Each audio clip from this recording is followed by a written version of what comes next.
to see if my mom was like still awake or if she was dead. And then I woke my brother up, and you woke your brother up? Yeah, and then I told him we had to go get help, and then we went to go get help. Ricky could not identify Curtis Rower as the gunman, and on cross, when the defense suggested he may not have remembered the incident clearly, the 8-year-old was unshakable. Yeah, but you know like how you like the first time you hit a home run? Like that? You like always remember that, don't you? Yeah, it sticks out in your memory, doesn't it? Yeah, and that's like what it was when my... Fred knew that Sarah and Rick and Mike were going to walk into that house that night. He knew that Rick and Mike were going to be there. And we can't understand how anyone can plan the murder of a young mother like that and be spared. Who was there to spare Sarah? No one was there to show Sarah any mercy. Tonight, we're diving deep into the shocking story of a seemingly perfect family, torn apart by a betrayal so dark, it would leave you questioning everything you thought you knew about love and trust. One wrong choice, one horrifying secret, could destroy it all. Stay with us, because what you're about to uncover will leave you speechless and in disbelief. The house was quiet that morning. The soft sound of birds chirping outside the window blended with the hum of the coffee maker in the kitchen. Sarah Thompson stood in front of the counter, preparing breakfast for her children, her movements automatic, routine. It had been like this for years, the rhythm of family life, the gentle cadence of waking up early, making pancakes, packing lunches, and getting everyone ready for the day. Life had felt simple in those moments. She poured a fresh cup of coffee and turned to glance at the clock. It was almost time for Michael to leave for work. The sound of his footsteps approached the kitchen, and Sarah's eyes instinctively lifted from her tasks to meet his. Michael gave her a half-smile as he grabbed a piece of toast from the counter. "Morning, babe," he said, his voice steady, as if nothing had changed, as if everything was perfectly fine. Sarah nodded, giving him a quick smile back, though there was something in her chest that tightened, something she couldn't explain. It had been building for weeks now, an unease that lingered in the back of her mind like an itch she couldn't scratch. She watched him walk out the door, his briefcase in hand. The sound of the door closing behind him reverberated in the silence of the house. And with it, the knot in her stomach tightened. He was lying to her. She didn't know how she knew, but she could feel it, like a shadow hanging over them. It wasn't just the late nights at the office or the excuses that seemed to come more often. It wasn't just the small things, like the way he had become more distant, more distracted. It was more than that. It was the weight of the secrecy that had started to creep into their life. The quiet moments where Sarah caught him staring at his phone, the way he quickly hid the screen when she entered the room, the sudden need for privacy. But Sarah didn't have the luxury of confronting him head-on. She had her own responsibilities, 2 children to raise, a job she loved, and a life that demanded attention. The truth, however, had begun to fester like a wound that wouldn't heal. The small whispers of doubt grew louder with each passing day. Michael sat in his car in the parking lot, staring blankly ahead. He checked the time, then glanced at his phone. There was a missed call, another from an unrecognized number. He hesitated before pressing ignore. He didn't have time for this today. The pressure was mounting, his personal life unraveling, the business struggling, and the facade of perfection growing harder to maintain. He wasn't ready to face the truth, not yet, and especially not with Sarah. He closed his eyes for a moment, letting out a long breath before opening them again, refocusing. The responsibility of the family, the company, everything, it weighed on him. But Sarah? She had no idea what was really going on. She wouldn't understand. He couldn't lose her, not yet. The lies, the deceit, it was all building towards something, but he couldn't stop now. Could he? Before we dive into the full story, I want to take a moment to ask, are you ready to hear what really happened that night? Don't forget to hit the like button if you're intrigued by this case, and make sure you subscribe to stay updated on all of our deep dives into true crime mysteries like this one. Searched the Tokars' home. The house had been burglarized, but police quickly concluded that it was suspicious. My first impression was that the scene was staged to make it look like a burglary, and it was not a burglary. Nothing of value had been taken from the house. Detectives learned the home alarm had been deactivated. The killer entered through a sliding glass door with a broken lock. She'd call me up and say, Karen, I don't know what to do. He's just always yelling at me all the time and always mad. And she tried so hard in the beginning to try to make everything be even and at peace for the boys so that they didn't have to grow up in a house of all fighting and yelling and things like that. Just before Thanksgiving, 1992, Sarah telephoned her sister Karen. She said she found a way to divorce her husband and get custody of the boys. She said, Karen, I've got all this new stuff on Fred. And she was relieved that this was finally her way out. And I said, what, Sarah, what? Tell me what it was. And she said, no, I can't. I'll tell you when I see you. Sarah had always trusted Michael, and for years, he had given her no reason to question that trust. They had built everything together, their home, their children, their lives. She had always believed in the man she married. But now there was an uncomfortable distance between them. It wasn't just the little lies anymore. It was the feeling that something had been lost. Something fundamental. She could feel the growing chasm, the widening gap between the husband she thought she knew and the man who had slowly become a stranger. She had tried to ignore it, tried to push it down, but the mounting evidence was undeniable. It wasn't until she found the credit card statement that everything came crashing down. It was a Sunday afternoon when she went through the mail, absent-mindedly flipping through the bills and letters, until one particular envelope caught her eye. It was the credit card bill, but it didn't look right. There were charges on it, large charges, for things she didn't recognize. Items, places, and payments that had no explanation. Sarah's hand trembled slightly as she flipped through the details.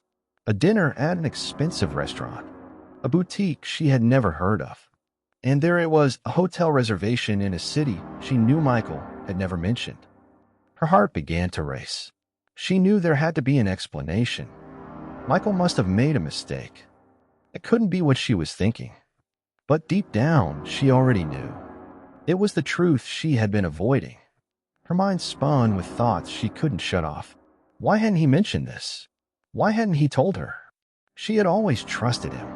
She had been there for him in ways she hadn't realized until now. And he had lied to her. The air in the house felt different that night. It was heavier charged. Sarah waited for Michael to return from work, her stomach twisting with anticipation. The moment he stepped through the door, she was ready to confront him.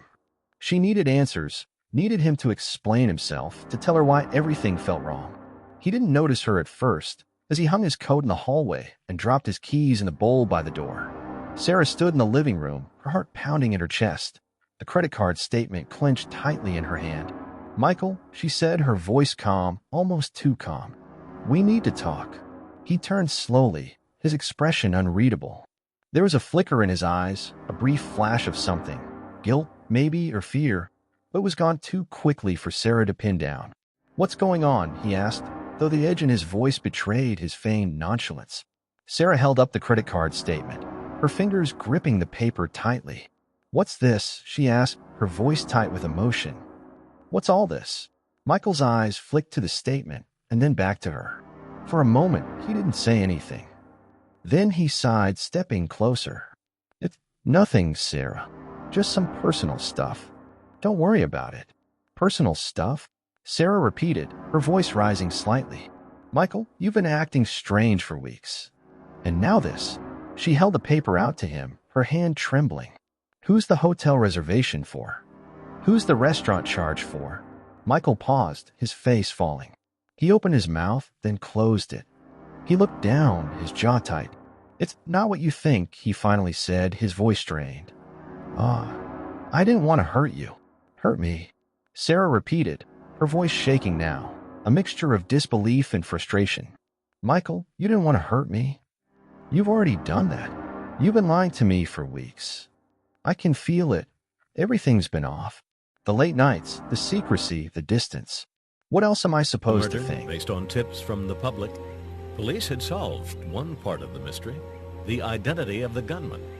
There was an anonymous telephone call followed up by other telephone calls from related people in the Atlanta area who told us that we ought to be looking at a person by the name of Curtis Rower.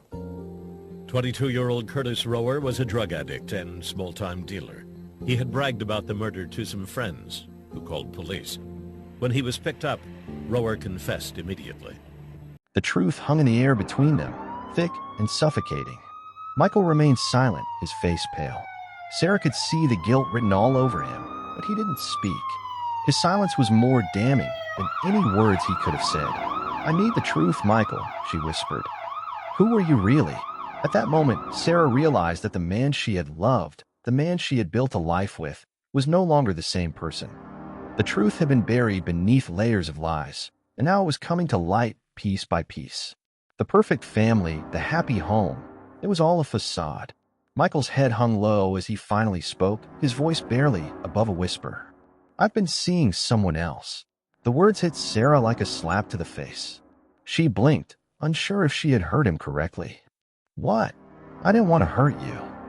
"I didn't want to lose everything, Sarah," Michael said, his voice cracking. "But I couldn't help it. I've been seeing someone. For months. I never meant for it to go this far." The world seemed to shift beneath Sarah's feet. The foundation she had built her entire life on was crumbling around her. The lies, the betrayal, the broken promises, they had all led her here, to this moment of stark realization. The man she had loved, the father of her children, had been living a double life. And now, Sarah was left to pick up the pieces of her shattered world.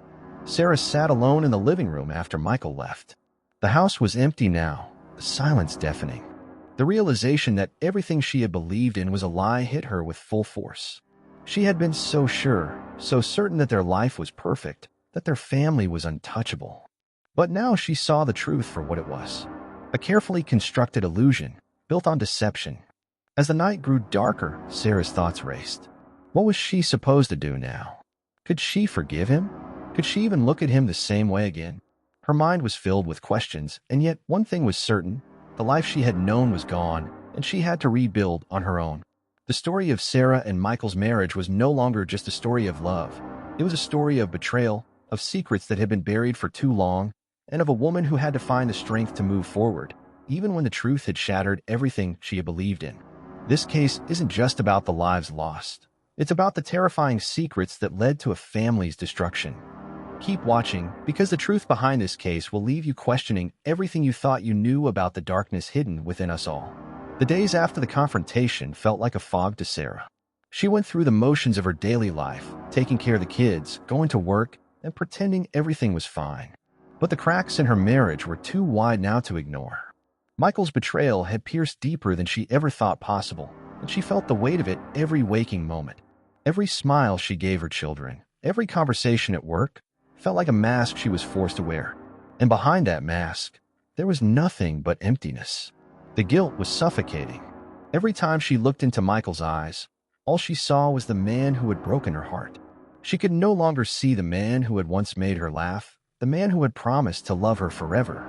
Instead, the love that had once seemed so real had become a distant memory, something she could no longer touch or trust.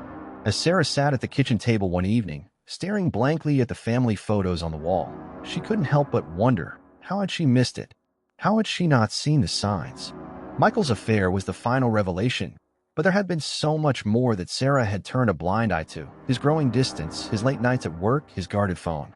She had trusted him with her whole heart, and now all of that trust had been shattered. She had given him everything, and he had betrayed her in the worst possible way. She ran her fingers over the edges of the picture frames, her eyes tracing the faces of their children, smiling innocently back at her. They had no idea, no understanding of the war that raged inside her. How could she explain it to them? How could she make them understand? The love she had for them, her two beautiful children, was all-consuming, but was also her lifeline. They were the only thing keeping her grounded, the only reason she got out of bed every morning. But even that love felt strained now, tainted by the betrayal that had seeped into every part of her life. She walked around the house almost aimlessly, her mind running in circles. The walls seemed too close, too suffocating. Michael's things were everywhere, his jacket on the chair, his shoes by the door, the newspaper he'd left on the coffee table. Every trace of him felt like a reminder of what had been lost. The life they had shared was no longer just hers to remember. It had become a fragmented, painful story that she wasn't sure she wanted to finish. As Sarah wandered into their bedroom, she felt the coldness of the room against her skin. The bed they once shared felt foreign to her now, a place where love had been made, but where betrayal had also taken root. Her fingers ran along the edges of the duvet, the fabric smooth under her touch. But it was as if she could feel the weight of his lies pressing down on her, suffocating her in the same way his secrets had begun to smother everything they had built. Michael sat in his car again, this time parked on a quiet street. His hands gripped the steering wheel, his knuckles white. It had been days since the confrontation, but he could still feel Sarah's eyes on him, her words echoing in his mind. What else am I supposed to think? Her voice had been steady, but the hurt in it was palpable. He had never wanted to hurt her. But in the end, that's exactly what he had done. The affair had started innocently enough, or so he had told himself. He had been lonely, disconnected, and found solace in someone else. But as the weeks turned into months, it became harder and harder to stop. He couldn't pull away. He didn't want to pull away. And now it was too late. He couldn't bear to think of the damage he'd done. Sarah, his children, their life, it was all crumbling because of his decisions. The weight of his actions pressed down on him, and all he wanted to do was escape, to run away from the guilt, the pain, and the inevitable consequences. But the truth was, there was no escape. No matter how far he ran, the damage was done. His mind raced, replaying the events over and over. He had messed up. He knew it, and the guilt was eating him alive. He hadn't just hurt Sarah. He had shattered the life they had built together. The trust they once shared was gone, and in its place was nothing but a cavernous hole that seemed impossible to fill. He glanced at his phone. The screen lit up with messages from his mistress. He quickly swiped it away, but a wave of guilt washed over him. What had he done? He had been selfish, manipulative, and had treated Sarah like a stranger. He had put his own desires ahead of everything else. And now there was no turning back. He took a deep breath and opened the car door, stepping into the cool evening air. He walked to the front door, each step feeling heavier than the last. There was no easy way out of this. He couldn't fix it with a simple apology, and he certainly couldn't erase the pain he had caused. The only thing left now was to face the consequences. Sarah's thoughts swirled as she moved around the house, picking up the pieces of their life, trying to put everything back in order. It felt like she was living in a dream, a nightmare she couldn't wake up from. She watched her children play in the backyard, their innocent laughter a stark contrast to the turmoil she felt inside. How could she protect them from the truth? How could she explain what was happening to their family when she herself didn't fully understand it? She walked into the living room and sat down on the couch. The room was filled with silence, a silence that had become too loud over the past few days. Michael hadn't come home that night, and when he did, he was distant, avoiding her gaze, unable or unwilling to face the reality of what he had done. She couldn't stand the distance between them, but she didn't know how to bridge it. How could she face him after everything? How could she look him in the eyes and pretend that everything was okay? Her thoughts turned to their future. Could she forgive him? Could she ever trust him again? The answer was elusive, slipping through her fingers like sand. She wasn't sure if she could ever go back to the way things were. The woman she had been, the person who loved with all her heart, was gone. And in her place was someone else, someone who was hurt, angry, and unsure of what to do next. She had always believed that love was enough. That if you loved someone enough, you could get through anything together. But now she wasn't so sure. Could love survive this kind of betrayal? Could their marriage ever be repaired? Or was it too far gone to salvage? Michael had made a decision. He couldn't continue living like this, torn between his family and his affair. Something had to change. He couldn't stand the guilt any longer. He couldn't live with the lies. And yet, leaving Sarah, walking away from everything they had built together, felt impossible. But what else was left for him now? He stood in front of the bathroom mirror, his reflection staring back at him, a man who was both lost and found. He had to face the consequences of his actions. But was he ready? Was Sarah ready? He wasn't sure. But he knew one thing. He couldn't keep pretending that everything was fine. The facade had cracked, and there was no gluing it back together. He had to confront the truth, no matter how painful it might be. He picked up the phone and dialed her number, his heart pounding.